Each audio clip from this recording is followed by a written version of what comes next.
Hello and welcome back to the Chelmsford News Show. I'm Tom Christiano. Well, tonight I'm very excited because we have a good friend of mine who is well known in the town of Chelmsford. He's part of the Reddy family. We have been here for many years. Joe Reddy's with me tonight. How are you, Joe? I am excellent. Thank you, Tom, for inviting me on your show again. And it's good to be back at Telemedia and get a chance to just kind of converse about things in Chelmsford. So I'm so glad you are because you're so interesting, Joe. As you, most people don't know, but we had a little get-together about a month ago, and we talked about many things going on in town and in the state. And I thought you were so interesting. I had so many valuable opinions. I wanted to get them on the show as soon as possible so the people at home could hear what your thoughts are about various things. And but before we begin there, we could mention you just won election to Precinct 8, right? We have new precincts. So you won the election. I did. So now I'm representing Precinct 8. I used to be Precinct 1, and they're now smaller. There are more precincts, less reps per precinct, right? So there's 15 reps in our precinct, and I'm honored to have the opportunity to serve the residents here in Chelmsford. It's a big responsibility, as you know, because there are many things that are voted on, not only from funding articles, zoning articles, and there's a whole host of different topics that come up that you have to be aware of how they impact the communities. And certainly you're only one of I think it's 162 reps, but your vote sometimes does come down to the final vote, and it does matter. And how you vote, I think impacts your community. So my belief has always been about trying to preserve community features, quality of life, things of that nature. And, I kind of take that approach anytime I'm voting on anything, here locally. And, we can talk about it, but I am a real estate broker here locally. I, as a result, interface with a lot of people that, purchase homes here in the community. And, they're interested in those community features, right? So when you're selecting a place to live, you want to go someplace that's fun, that's vibrant, that offers you, a whole host of different things. And it doesn't matter where you are in your life. Chelmsford really offers something for everyone, right? And I thought about that the other night when I was at town meeting, and we were discussing, the resurfacing of tennis courts in town. We'd made an amendment to keep the courts at the McCarthy for now.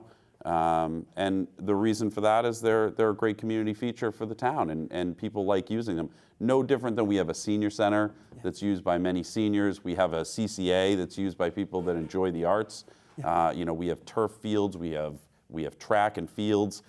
There's all sorts of things. Skate parks. I mean, we offer a huge variety to the community. It's what makes Chelmsford a special place to live. That's for sure. And you have 4 children too to help enjoy all this, right? Yeah. With your wife. And what's funny? So I grew up in Chelmsford, right? And I left and went to Boston for, I would say, a good 8 years, and then returned back to Chelmsford when my wife and I decided we were going to start building a family.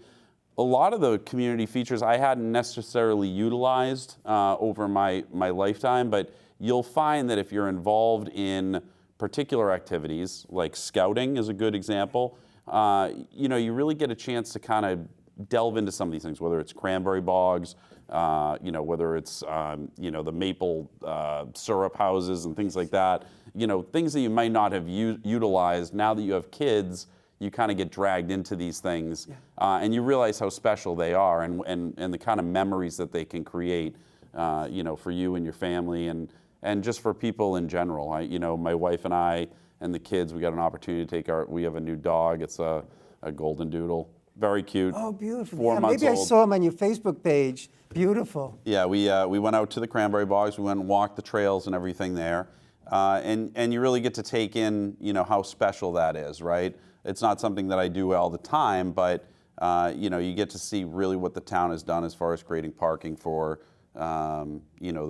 those areas and things like that. So Red Wing Farm, I'll tell you that, the open space stewards do a phenomenal job of maintaining our open spaces, which are, great. And then obviously there's other things like playgrounds and how we maintain those, Friendship Park. Bill Askenberg, who I'm sure you know, has done a phenomenal job with the vision of that park in particular, bringing in an inclusionary, like, full handicap accessible playground. And then on top of it, he's done the whole pollinator park and just, I mean, these are things that if you are from outside of Chelmsford and you're coming in, you may not know that these things exist, right? And so, as a local real estate broker, it is my job to market your house, the features, the amenities, the things that you have. But really, where I excel and I've been able to differentiate myself in the marketplace is I understand not only just your house, but really what it is that we're selling, which is Chelmsford and the community as a whole.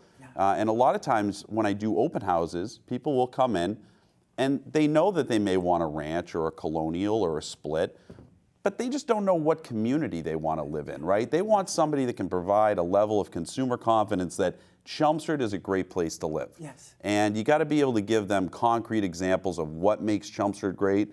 And that's what I try to do. And I try to use my own life experiences, how those things have translated. And I think that works out well. You had Frank Good on the show. He's a sergeant in the police force. We have one of the best police forces in, I would say, the entire state. Well-educated, well-run. Chief Spinney, who heads up the police force, he takes a very nice approach towards how he deals with, the community. He shows up to a lot of events. I know I saw him at the Black Lives Matter event on Chelmsford Common. I thought his speech was phenomenal. Anytime they pull people over, it's usually more to educate them. Maybe you were speeding. A lot of times they won't give you tickets, but they will tell you, listen, you need to slow it down or whatever it may be. But they are tough in the areas where they need to be tough. And I went to the foundation breakfast. I got to see awards given out to officers that have really done a phenomenal job over the last couple of years. We had a very trying time, which is trying to deal with the pandemic. You got a lot of things going on in society, and I feel like the Chelmsford Police Force, really responded with good poise and trying to be good community partners. My kids love High Five Fridays, so they have police officers that are in the class, or that are in the schools, okay, and the kids get to interface with the police, on a regular basis, and so they have a really positive experience from that. I got to do a tour of the police station with the Boy Scouts. I will tell you that they did a phenomenal job giving that tour and how they approach, kind of talking to the kids as if they were, your average everyday adult and letting them ask questions about how the process works. And I would say overall, it's just a really good part of our community. The schools, super well run. Jay Lang, phenomenal superintendent. He's done a really good job with the budget. The curriculum is excellent. The teachers are phenomenal here in Chelmsford. So, I mean, these are all just kind of the makeup of what makes our town special. And as a parent, I appreciate being in a community that is fun and active. So. And you just moved into a beautiful house on Bartlett Street, right? I did, yeah. So we're a couple of years ago. Yeah, so just about a year and a half ago, we moved up to Bartlett Street. It's just maybe a half a mile from the library. Very walkable to the center. I like it because it abuts the Warren Pole Farm, which is a conservation area, and I like to be centrally located. One of the things that's interesting about Chelmsford is that when you do have kids, if you do, they do a lot of sporting events and things of that nature, right? A lot of my kids play basketball. We spend an exorbitant amount of time bringing them to and from these events, right? And all of those events tend to take place at the McCarthy, they take place at the Parker, they take place at the high school. So if you live all the way down in South Chelmsford, like past Elm Street or one of these, it takes you a longer period of time to get all the way to these, courts. So you have to kind of plan your days a little bit differently depending on where you live within the community. So it's nice to be centrally located, only because I can do a lot of the things I want to do. Plus, I can walk to my office, which is right in the center of town. Oh, yeah, and you actually work in the yellow building right in the center. Yeah, so on Chelmsford Street. So my office is right in the center there, and it's it's nice. Do you have a first floor, your office on the Yeah, first so floor I own the building, and it's Okay, a first floor office. We also have tenants that live in the building as well. Oh, yeah. And they love living there because they're centrally located as well, and they can walk to the shops and restaurants, which depending on where you are in your lifespan. My mother is now retired. Yeah. And she lives over behind the brick house and the new Cushing Place And they call it condos. Gristmill, do they call it Gristmill? Gristmill, yeah. Okay, yeah. Gristmill. So she lives there. And she loves it, right? And she's very active. She lives there. She uses the Bruce Freeman Rail Trail all of the time, whether she's biking or whether she's just walking. Yeah. She likes to walk down to the restaurant. She likes to be kind of active, involved. And I think that's a great feature there, where you're able to kind of just traverse the area without necessarily have to get in a car and drive around. So. And I heard the prices are appreciating nicely there. It's only been a couple of years it's been. So the real estate market as a whole, not just her condominiums, but real estate as a whole has really taken, an inflationary standpoint. I mean, a house that was, $500,000 a year and a half ago is now $650,000.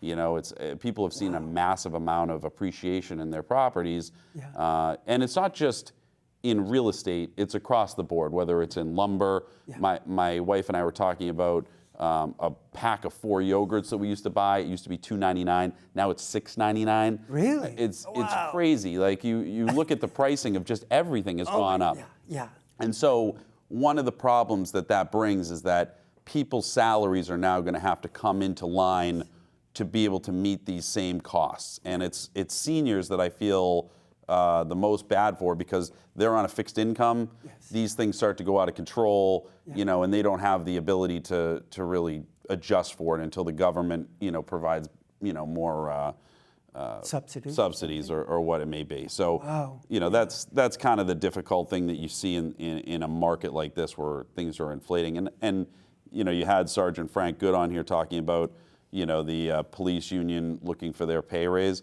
I mean, they're looking for pay raises years ago, not to mention the fact that inflation has just taken hold. Yes. I mean, I can't imagine what it's like to be them at this point, having worked all these years without even having a raise. Yes. It's kind of unconscionable to be truthful. 6 years now.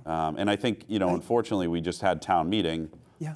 And town manager Paul Cohen, I think, said it best, which is, I'm not looking at the cost of things 20 years from now. I'm looking at the things that are going to cost 20 months from now. Yes. Because inflation is just in such a tailspin. So, we're obviously in a world conflict, which is not helping things by any measure. Right, with the energy costs, for example. Yeah. But as you probably know, the Federal Reserve is raising interest rates now. There's a possibility in May, next month, they might raise another 0.5%. And that affects the mortgage rates, as you know, Joe.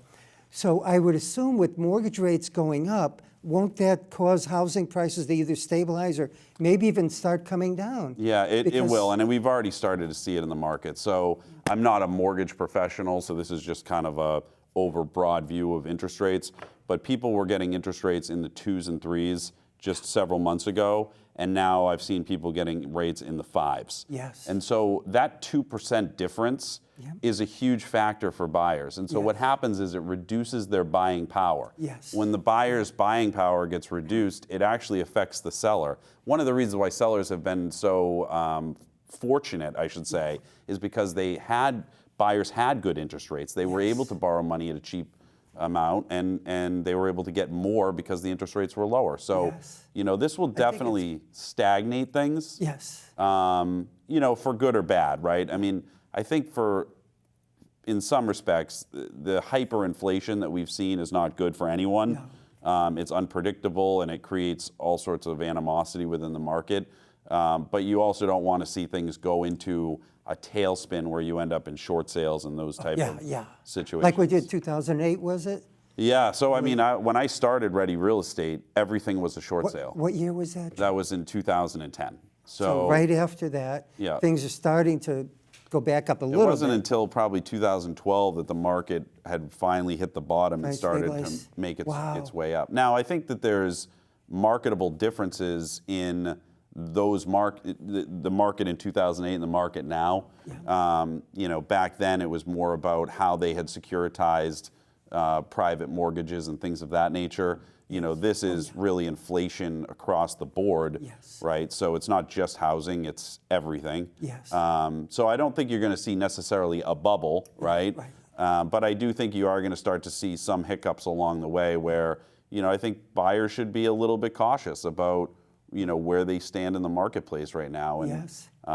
you know, And sellers as well, maybe being more willing to negotiate as the interest rates go up. well, I can already They're not tell gonna- that things are changing because I haven't had a home inspection in 2 years, and now all of a sudden, like, Yeah. home inspections are coming back in, see, right? yeah. So it's like, you know, what's happened is before it was, you know, it starts obviously price is a very important factor in your negotiation, but then the contingencies that come along with it. You got a mortgage contingency, you got a home inspection contingency, and then, you know, eventually you'll start seeing other contingencies like a home sale contingency or things of those natures start to slip themselves back into these agreements.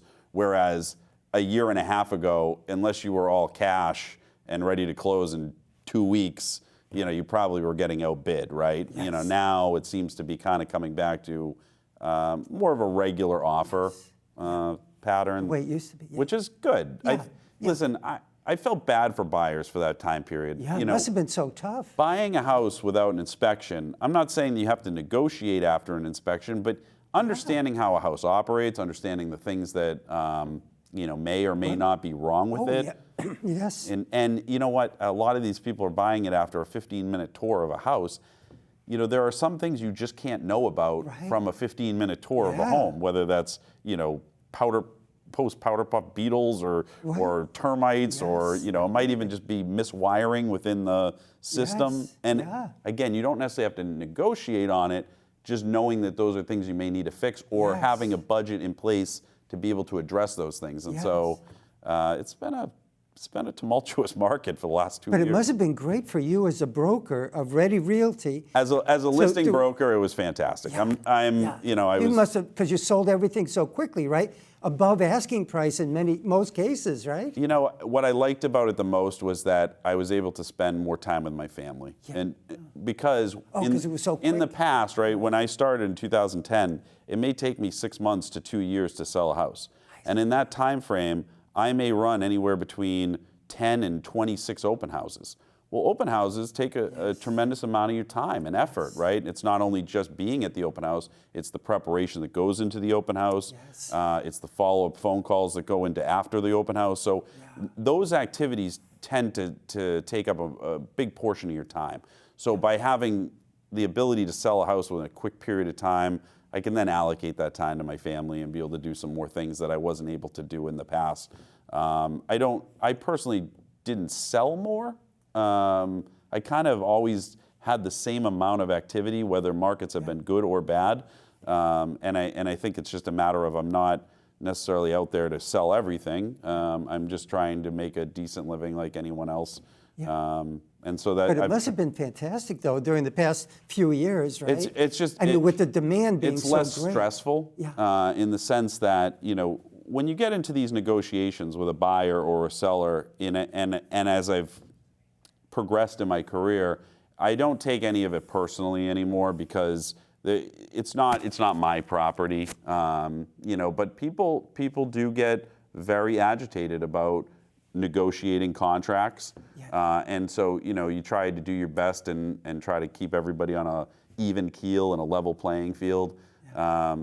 You know, and in these particular markets, I would get, say, 17 offers on a house.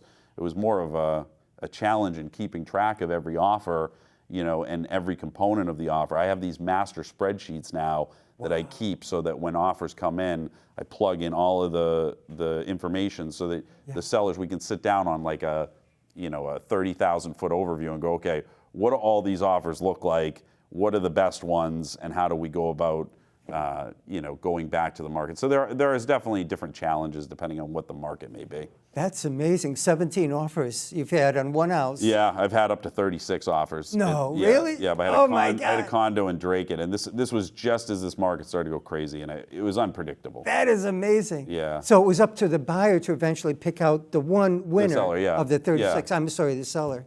Wow, that's amazing. But one thing you mentioned when we got together last month was the solar panels, right? Yes. And I was very dismayed about that because it seemed like you were facing a lot of unnecessary red tape from the town government because of these solar panels. Could you explain what happened with that? Yeah, my issue, it's not necessarily just the town government, it's the system as a whole. So I had purchased solar power panels through Solarize Chelmsford, and I've owned these panels for almost 7 years now. The company that I purchased them from, I asked them to reinstall them on my new house. Yeah. Unfortunately, they won't do it because they say that my inverter, which takes the DC power, makes it into AC power, and puts it into the grid, is no longer to code. So I said to them, well, can I get a new inverter so that I can hook up these panels? Well, no, because your panels are too old now in order to meet any sort of new inverter that we could sell you. Now, part of that is it has to do with National Grid. Some of it has to do with the town regulation. But it's trying to cut through this red tape. So now here I am with 12 solar power panels that could be producing good energy, clean energy for the environment, sitting on a ground, waiting and hopefully being reinstalled at some point by somebody that has the ability to kind of cut through all of the agencies, all of the red tape that it takes. Now, it's easier for these companies to sell you new panels, but I have very good, perfectly good panels that would still be on my house today if I didn't move. Yeah. But, unfortunately, they're... And did you find somebody to do this work to try to... No, not yet. But you're looking, I hope. I am looking, Because yeah. why waste all those panels? They're sitting on the ground. So for a year now, that's just a lack of energy that could have been produced by, by a the 5,000 solar kilowatt system. So And it seemed like there should be some inverter or whatever that could go with the old panels, somewhere that you could find one that would work. That's how I feel about it. But again, you never know whether or not it's a company doesn't want to do it because they're not going to make as much money on it, or or if it's because of this red tape. And so it's it's a combination of maybe and if there's anyone out there that knows how to reinstall panels and thinks that they could make it happen, they can call me contact you, 978-884-6972. Give me a call. Let me know. Say, hey, I think I can get these back up on your new house. Because I hate to see those panels sitting on the ground. Yeah, it's just been doing nothing. I appreciate that. By the way, there's a proposal for 18-unit townhouse complex at 9 Acton Road, right?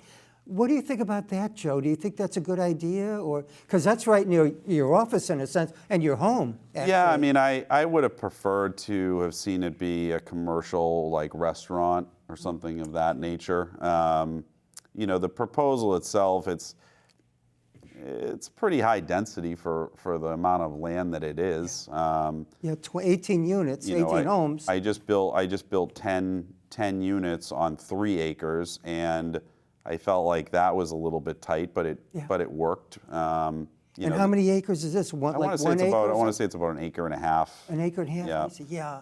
And 18 homes on an acre and a half. That is a lot. It is, So, and again, I mean, the issue is parking, right? When you right, yes. And this is what you got to take into account is when you have 18 homes, you're bringing in 18 different families or different people living there, and they have friends and they have family and they have other components. So when they throw a party or they have a holiday or they have some sort of big, life-changing event, they're going to be bringing in all of their friends and family, right? So where do they park? And right in the center there's not like it's in the woods somewhere you could park along the road for a mile. That doesn't exist. They can utilize certainly maybe the public parking or in back of. But you have to say to yourself, is that the right thing, right? Is that in order to facilitate a development, are we going to use other parking sources? And this is what's happened in North Chelmsford for years, which is why they're at the point of saying, listen, there's no parking in North Chelmsford. There is parking, it's just that in order to make it work, everybody would have to cohesively come together and utilize each other's parking lots, right? Yes, And yes. that doesn't seem to happen very well. Yeah. So, same thing will start to happen in Chelmsford Center too if you don't have the appropriate measures in place. So Yes. Yeah. personally, I would have liked to have seen it be one singular building Yeah. with parking underneath. Yeah. That would have made things a little bit Yeah. easier. But you know what? I trust the planning board. They're the authority in this And this, yeah. particular case, and I know that I think it started as like 36 units and melted itself down to 18. So 18. I'm sure it works. So we'll see. It's before the planning board now, right? But I think it's been finally approved, to be honest with you, at 18 Oh, it has? units. Yeah. Oh, good, good. Well, another big one that a lot of people are objecting to, a big development, is on River Neck Road with the truck bays, many, many bays of trucks, and people are concerned about trucks going back and forth at all hours, or even if it's just during the daylight hours. What do you think about that one, Joe, on River Neck Road? It's a tough situation. I mean, I think about the residents up on Ledge Road, and the truck traffic that goes through there, and especially if you have kids. A little bit different where this use has never been there before, and you live there in a community, and you feel like, while it may be a highly traveled road, it may not be having the same kind of density of traffic. So it would definitely be important to study that aspect of it and Yes, see yeah. what kind of truck traffic it's going to bring in. And you can't deny that it's going to bring in a lot of truck traffic because it's a distribution Many center. bays in there, like 50 or something. Yeah, so, truck bay. I don't blame the residents for being upset about it. Yeah. At the same time, it's people are driving this by ordering on Amazon, right? I mean, that's all of our packages and everything now are getting delivered to our homes. Yeah. And so these distribution centers have become a big component of that. Yes. And so, the market's changing. The office space is not necessary. Warehouse has really become more of a high-use amenity. Oh, yes, yeah. Well, we only have a couple of minutes left, Joe, but I'm sure you've noticed the Oddfellows renovation in the center, which is looking good. They're going to have, about a 100-seat restaurant on the first floor, 8 apartments above that. What do you think of that redevelopment or renovation? I think that's great. I mean, if you were to, I sat on the master plan committee in Chelmsford, and, if you survey people on what they're looking for, they're always looking for new restaurants and places to, frequent. Restaurants certainly bring a new flair and element. And when I talk to people from other communities, one of the things that they express is that they just don't have enough restaurants. Chelmsford is actually very lucky. We have a pretty diverse group of restaurants here. We've got some really good restaurant owners. I know that you've been to the Center Deli and a lot of these other many places. places, We've got some hidden gems. Yes, yeah. And so Ali, who runs Fishbones, I think is the person developing this. And I trust that he'll try to do something right there in the center, and certainly Fishbones has been a very popular, very business popular. for years and years. Doing so. very well. And I saw the photograph of the design of this new Oddfellows restaurant in the building, and I love the way there's so many windows on that bottom floor. I think that's going to be a fantastically popular restaurant there. And it's expected to be finished sometime next year, 2023, I guess. Yeah, I'm looking forward to it personally. I'll walk down there from my house and. Yeah, I know you go up Bartlett Street right to the center, and you and your wife, and if you have a lot of money with your 4 children.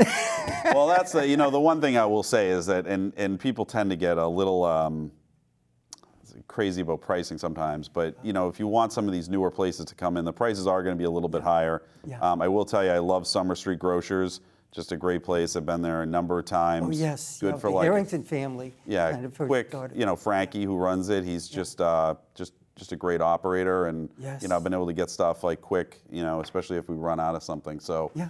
definitely give them a shot if you haven't had a chance to walk in there. Yes, right on Summer Street. Yep. Well, thank you so much for being here, Joe. It's great to talk with you, and hopefully we can do this again sometime. absolutely, because anytime. we have so many things to talk about, and Happy to do especially it. with the real estate business. So thank you very much, Joe Reddy, for being here, and thank you all for watching at home. I'm Tom Christiano. Ciao.